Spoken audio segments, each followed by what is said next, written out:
क्या होगा अगर सूरज अचानक से गायब हो जाए? एक घंटे के लिए, एक दिन के लिए, एक महीने के लिए या फिर एक साल तक अगर गायब रहे तो क्या होगा? ये काल्पनिक तो जरूर है, पर अगर किसी भी तरह ये असल में हुआ तो क्या होगा? उस अद्भुत चीज को आप अभी देखने वाले हो। चलिए देखते हैं और चलते हैं इस अमेजिंग घटना के अंदर जो आपके रोंगटे खड़े कर देगी। चंद्रमा के साइज का एक बड़ा स्पेसशिप सौर मंडल के अंदर आ चुका है। धरती के लोग इस बात से बेखबर है। ये स्पेसशिप है एक दूर के तारामंडल में रहने वाले एलियंस का, जो कि सूरज को लेने आए हैं। वो डायसन स्फीयर नाम का एक एडवांस्ड मशीन ले आए हैं, जिसकी मदद से वो सूरज को अंदर डालकर अपने सौर मंडल में ले जा रहे हैं। सूरज ही वो चीज है जो अपनी गुरुत्वाकर्षण बल की मदद से धरती को अपने चारों तरफ घुमाता रहता है। पर अब जैसे ही उन्होंने सूरज को अपने जगह से हटाया, वैसे ही सौर मंडल के सारे ग्रह जैसे मंगल, बुध, धरती, बृहस्पति, ये सब ग्रह अपने जगह से हिलकर अलग अलग हो गए हैं और अब अंतरिक्ष में दूर इधर उधर घूम रहे हैं। और अंतरिक्ष में धरती बिना किसी कंट्रोल के अब तैरने लगी है। अब कोई सूरज नहीं है जो उसे कंट्रोल में रख के एक सिस्टम में रख पाए। धरती के एक साइड दिन का समय चल रहा है और अभी भी सब कुछ नॉर्मल दिख रहा है और आसमान में सूरज सही सलामत दिख रहा है। इधर धरती पर किसी को नहीं पता कि सौर मंडल के सबसे इम्पोर्टेंट एलिमेंट को किसी ने चुरा लिया है। ये इसलिए क्योंकि सूरज की लाइट को धरती पर पहुंचने में करीब 8 मिनट 20 सेकंड लगते हैं। उधर एलियंस अंतरिक्ष में सूरज को ले जा चुके हैं, पर धरती पर इसका प्रभाव ठीक 8 मिनट 20 सेकंड बाद होगा। 8 मिनट 20 सेकंड बीत चुके हैं। धरती पर अचानक से अंधेरा छा गया। अचानक से 1 सेकंड के अंदर रात हो गई और आसमान के सारे तारे अब साफ साफ दिखने लगे हैं, क्योंकि सूरज का कोई लाइट नहीं बचा जो तारों को ढक पाए। चांद और बाकी ग्रहें भी दिखाई देना बंद हो चुकी है, क्योंकि जैसा कि आपको पता होगा चांद का अपना कोई लाइट नहीं है। सूरज का लाइट जब उस पर पड़ता है तभी हमें वो दिखता है, पर क्योंकि अब सूरज गायब हो चुका है इसलिए चांद भी नहीं दिख रहा। इस घटना का असर सबसे भयानक तरीके से पेड़ पौधों पर पड़ा है। सूरज की लाइट की हेल्प से पेड़ पौधे जिंदा रहते थे। एक प्रोसेस चलता था जिसे फोटोसिंथेसिस कहते हैं, पर जैसे ही सूरज गायब हुआ अब लाइट नहीं है, इसलिए पेड़ पौधे ऑक्सीजन नहीं प्रोड्यूस कर पा रहे हैं। अब 1 घंटे बीत चुके हैं। आधी दुनिया को समझ नहीं आ रहा कि आखिर ये हुआ क्या। जहाँ रात था वहाँ भी खबर पहुँच चुकी है कि धरती के दिन वाले साइड में भी रात हो चुकी है। पूरी दुनिया इस घटना से हैरान है। टेम्परेचर धीरे धीरे गिरने लगा है। धरती धीरे धीरे ठंडी होनी शुरू हो गई है, पर धरती के अंदर का जो कोर है उसके चलते धरती अभी भी अच्छी खासी गर्म है और ज्यादा फर्क नहीं पड़ा है। अब 24 घंटे बीत चुके हैं। सब कोई सूर्योदय की उम्मीद कर रहा है, पर सुबह के 8 बज गए पर अभी तक कोई सूरज नहीं निकला। गवर्नमेंट भी कुछ नहीं कर पा रही, क्योंकि ये घटना इंसानों के हाथ में नहीं है। अब तापमान 8 डिग्री सेल्सियस तक नीचे गिर गया है। कुछ पेड़ पौधे और जानवर अचानक से बदलते इस मौसम के चलते कमजोर होना शुरू हो गए। सारा सिस्टम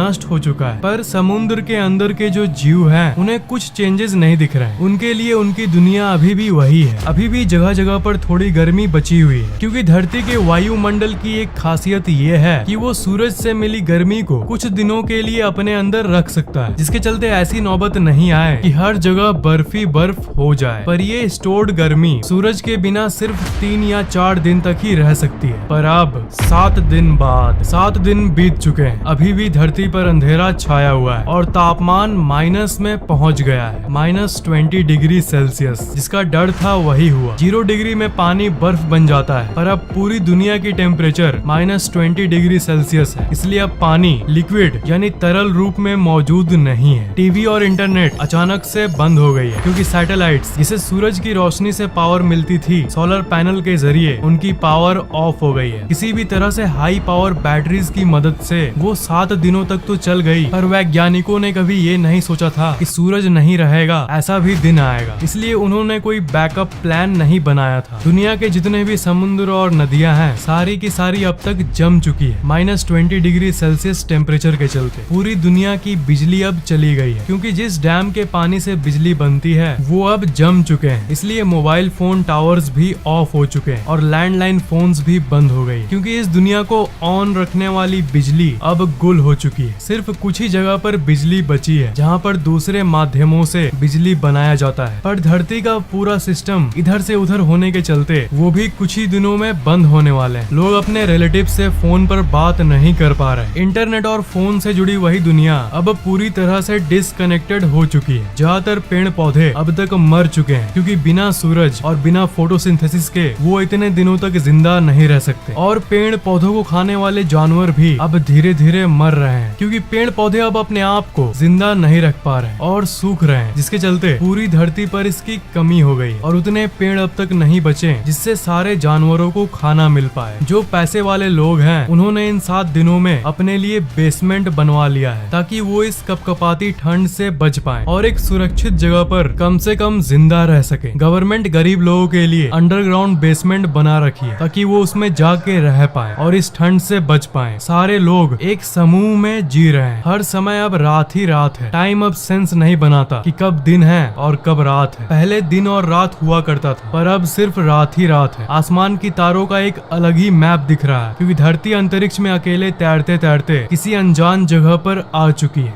1 महीने बाद धरती ठंडी और ठंडी होते जा रही है। तापमान करीब -40 डिग्री सेल्सियस पहुंच चुका है और अब अंतरिक्ष से धरती कुछ ऐसा दिख रहा है। जमी हुई धरती जो कपकपा रही है। ऑलमोस्ट पूरी धरती अब बर्फ से ढक चुकी है। धरती के लगभग सारे पेड़ पौधे मर चुके हैं। उनको छोड़कर जिन पेड़ पौधों को ठंडी जगहों में पहले से रहने की आदत थी। धरती के ज्यादातर जानवर अब मर चुके हैं। समुद्र के अंदर के जीव की बात करें तो समुद्र जमने के चलते वो भी अब तक मर चुके हैं। क्योंकि सारे पेड़ पौधे खत्म हो चुके हैं इसलिए CO2 यानी कार्बन डाइऑक्साइड की मात्रा हवा में अब 1 महीने बाद इतनी हो चुकी है कि हर एक सांस अब सिगरेट के धुएं जितनी खतरनाक हो चुकी है। जब पेड़ पौधे जीवित थे तब वो हवा को साफ रखते थे पर अब हवा को साफ रखने के लिए कोई नहीं रहा। एक और जगह है जहाँ पर समुद्री जीव अभी भी बचे हुए हैं, जहाँ पर हीट ज्यादा है। जैसे वो नदियाँ जो कि किसी ज्वालामुखी के आसपास है। वो नदियाँ अभी तक तरल रूप में है इसलिए उसमें अभी 1 महीने बाद भी कुछ जीवन बचा हुआ है। 1 साल बाद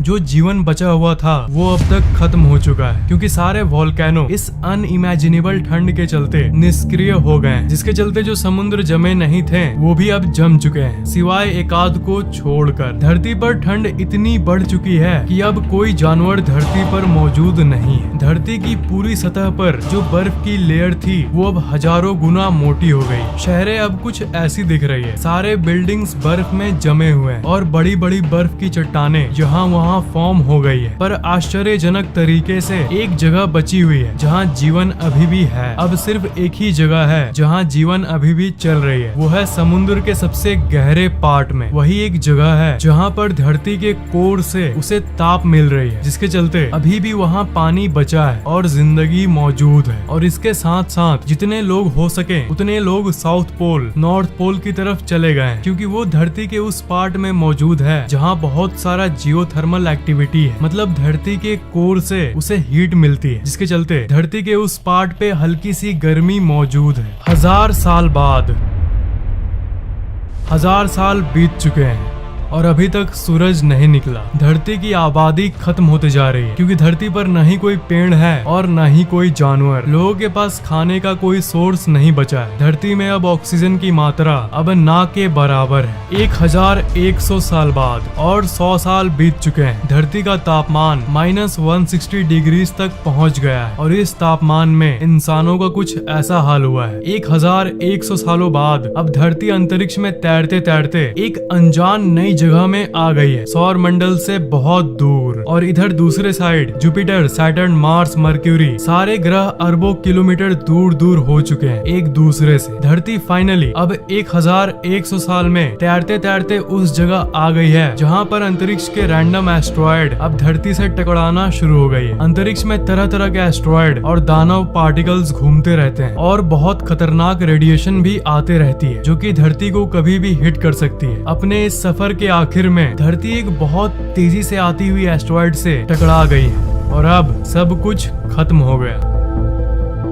और अगर ये नहीं भी हुआ तो धरती अरबों साल तक ऐसे ही घूमती रहेगी और इस बात की भी चांसेस हैं कि कोई ब्लैक होल धरती को अपने तरफ खींच ले। पर दुखी होने की जरूरत नहीं है दोस्त, ये सिर्फ एक हाइपोथेसिस यानी एक कल्पना है। असल में धरती हमेशा सूरज से बंधी हुई होगी, पर इससे हमें ये जानने को मिलता है कि सूरज हमारे लिए कितना जरूरी है और सूरज ही वो वजह है जिसके चलते धरती पर जिंदगी संभव हो पाया है। सूरज के बिना धरती कुछ नहीं, इसलिए इसे भगवान का दर्जा दिया जाता है। इस कहानी में एक साइंस को मैं क्लियर करना चाहूंगा। जो मैंने शुरू में बोला कि सूरज जाने के बाद भी 8 मिनट तक लोगों को आसमान में सूरज सही सलामत दिखेगा, पर ये भला कैसे? असल में लाइट को ट्रेवल करने में समय लगता है। अगर मंगल ग्रह पर आपका कोई दोस्त है और वो वहाँ से आपको हाय करता है तो आपको धरती पर वो 3 मिनट बाद दिखेगा। मतलब अगर रात को दूरबीन से अगर आप मंगल ग्रह को लाइव देखो तो असल में वो लाइव नहीं है, असल में 3 मिनट की पहले की चीज आप देख रहे हो। एक और इंटरेस्टिंग एग्जांपल ये है, मान लो यहाँ से 66 लाख प्रकाश वर्ष दूर का एक प्लेनेट है जिसमें इंसान जैसे एडवांस्ड जीव रहते हैं। तो अगर एक बहुत ही पावरफुल टेलीस्कोप से धरती को वो लोग देखेंगे तो वो एक्चुअली में डायनासोर्स को देखेंगे, क्योंकि उस ग्रह से धरती तक लाइट को पहुंचने में 66 लाख साल लगते हैं। इसलिए अभी अगर रियल टाइम में भी वो धरती को देखें तो वो असल में डायनासोर्स को देखेंगे, पर यहाँ पर तो हम इंसान जी रहे हैं। और इस चीज को देखते हुए और एक अमेजिंग फैक्ट ये निकलता है कि रात को जो आसमान में आप इतने सारे तारे देखते हो वो असल में वहाँ नहीं है, वो कब के मर चुके हैं, वो